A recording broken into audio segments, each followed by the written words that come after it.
Hi mga moms! Hello, good evening sa inyo lahat. So for today's video, ngayon ko na siya ulit mabablog, makakausap sa vlog. Years 2 na. years. Years na din talaga.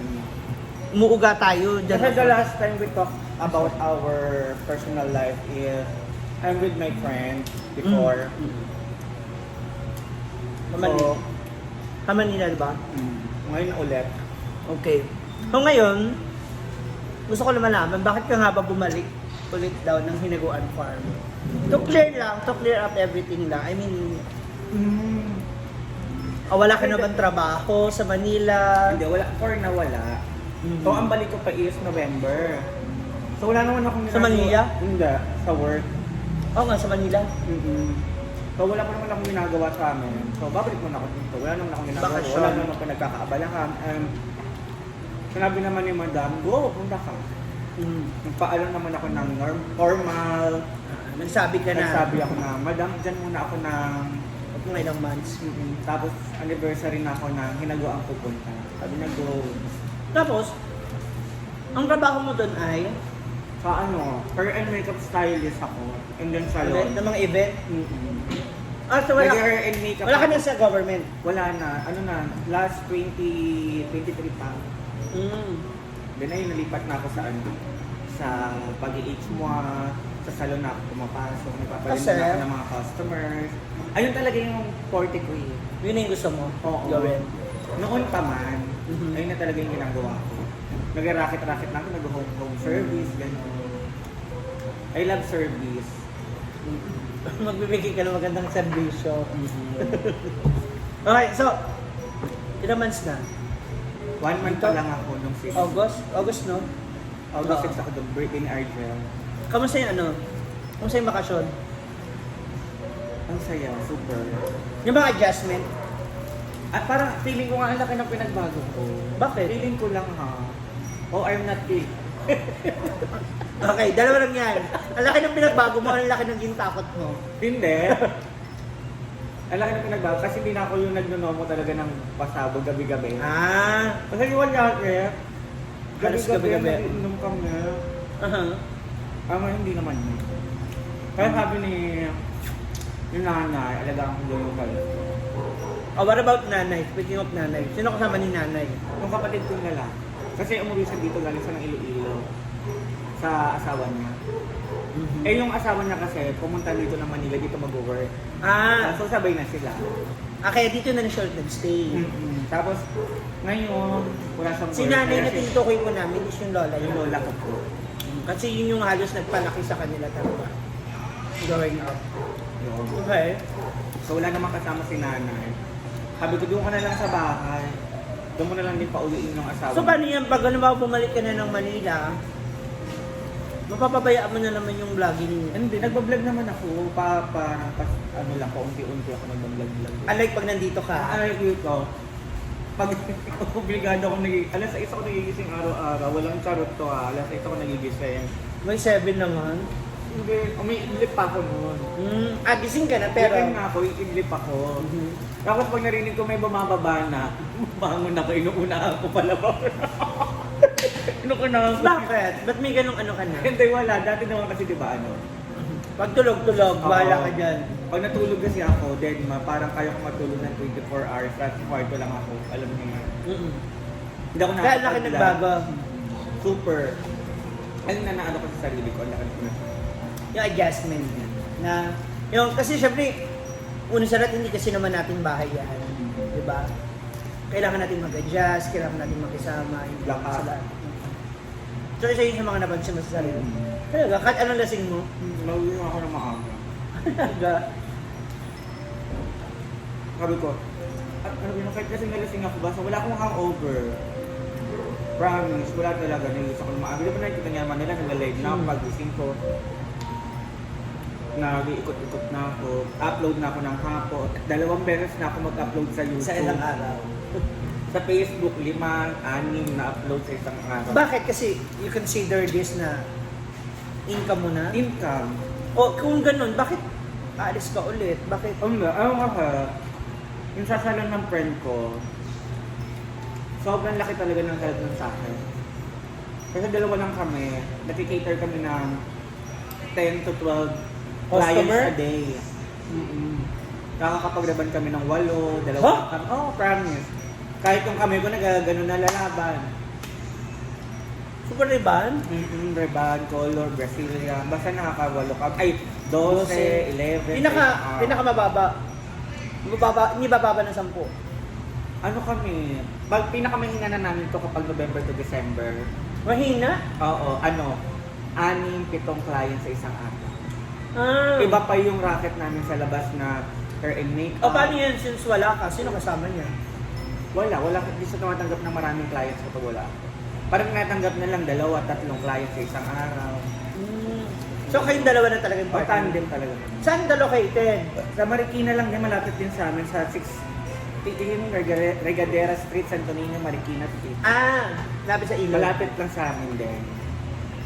Kaya, pinopost ko siya sa page ko, may mga clients na pumupunta from Pasig, Cainta, pumupunta sa Salon. Sige.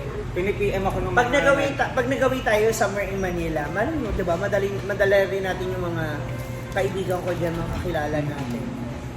And that's good. So sa ngayon, kamusta ang ipon, ang income? Ngayon, I mean, nakaipon na ba? Kahit paano? meron naman. Alam ko sa sarili ko, meron naman. Kumpara dati na Wala. Meron naman. Pero hindi nasasagad. Paano ngayon? Okay naman. Sakto lang. Pang-araw-araw. Hindi natitira. Hindi ako pwedeng umiyak kasi palatawa. Pero meron naman. Dito mga Ay, nakaraang... nakapagbayad naman Ang ako huli ng mong... bills eh. At least may pambayad ng bills. Dito kailan ka huling nandito bago nitong August? Kailan ka huling na rito? Last year din, August. Last year? August. 1 year na rin. In 1 year.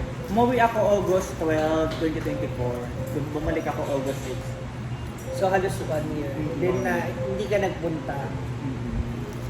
Kamusta ang relationship with other Bex? Especially may ibang mga bagong Bex. Okay Ka sila. nakikita, nakakasama. Naging ka-close ko rin sila.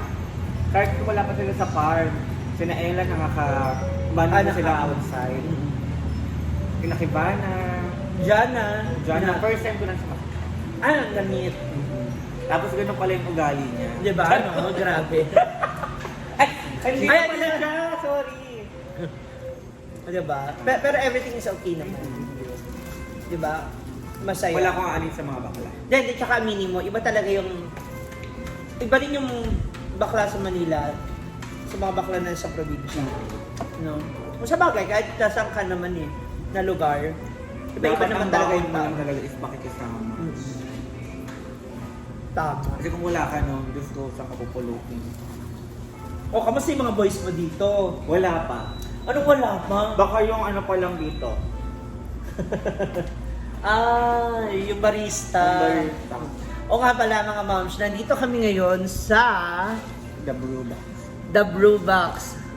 Wait ko na lang po sa upload ko. Kasi may GC. Nagpapamay yung GC. Saan ako sa Brew Box ngayon? We're having a coffee. Well, pang chill-chill lang. And thank you so much. Special thanks to Sep Nepomuceno for giving this channel yung Yes, sabi niya sa pakape. So ako naman nagkape na ako. So mag-ano lang ako. Nag-honey ginger lemon tea ako. Honey ginger tea. Actually may lemon siya. So yeah. Kaya bet na bet. Ayun. Life So- goes on kahit nahihirapan tayo sa buhay, laban lang tayo. So by November pala uwi ka na. October. Ay, October. Kasi may mga contest. Kailangan ko ulit magpapayat. Ang laki ng pinarba ko dito. Okay, so magko-contest ka din pala. Ulit. Okay. In Kasi may fairness- hunger ka rin. Yung contest ko yung araw-araw, kumita talaga ako doon. Hindi ako nagkapahinga na. Kumikita ako na 3,000, 4,000 a night. Labas na doon yung pangakain namin, pangkain yung kalahap ng costume, half ng manager. Basta sa'yo na yung... Sa isang araw yun. Oh, at Araw-araw least ako kumokontest. O at least merong pambigas siya pang ulam. Kaya nagtagal kayo ng boyfriend mo sa Manila. Uy, wala ka pang boyfriend. Oo. Dito pa nga lang. Kaya sabi ko parang sa iba. Ibang klase rin talaga ang aura. Pero hindi ka rin magpapasko. Hindi. Sayang mo. Depende. Kung Pero hindi. Alam mo kasi, Alam mo sa'yo ng Pasko, first time ko na tumatanggap pa rin kami ng custom. Ah. Ang dami. As in, parang ayun lang kasi yung off nila.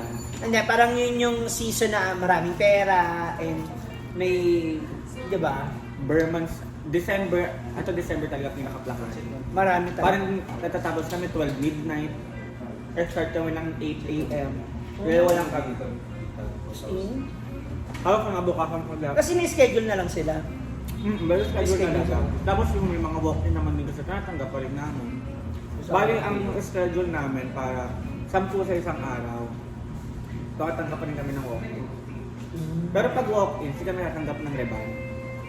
Color lang, Brazilian. Tapos kapag gusto nila reban, schedule namin sila sa susunod na araw. Para at least ma-manage namin kung ano yung pagod na mararamdaman namin sa isang araw. Oo, kasi baka kinabukasan sa'yo, malaki din mawawala kapag din sobrang kayo ng pagod. Ay di, malaki rin pala. So, kumikita ka rin ng 50,000 a day sa Manila. Ay, ano ba? 70? Hindi kasi kung 5,000, magkano ang reband mo? Mura lang sa amin. By bundle pa kami. Kunwari, dalawa kayo. By band color Brazilian. So, may bundle kami na less 1.5 pag dalawa kayo.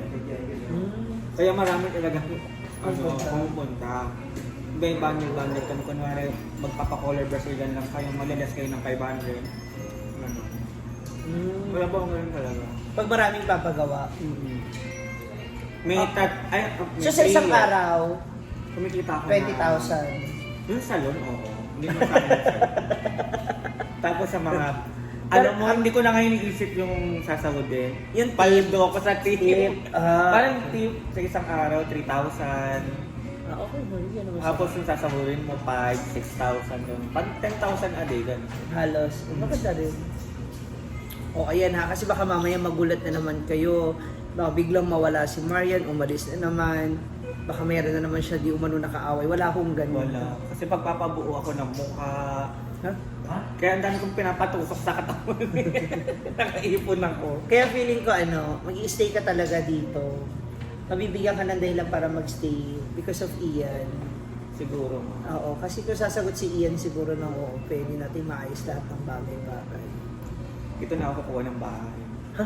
Dito? Huwag dito. Coffee shop to. Ayan na mga sa munting chikahan namin ni Marian. So, to everyone na hindi pa nakakalam na ibang kwento niya, guys, please do share. Comment down below if you have any opinions or comments about this chikahan with me and Marian. Ha? Dito lamang po yan sa... Wag na, hindi naman yan tayo binigyan ng libreng French fries. Charot. Dili pa tayo. Dito lang yan sa The Brew Box. Thank you so much mga moms.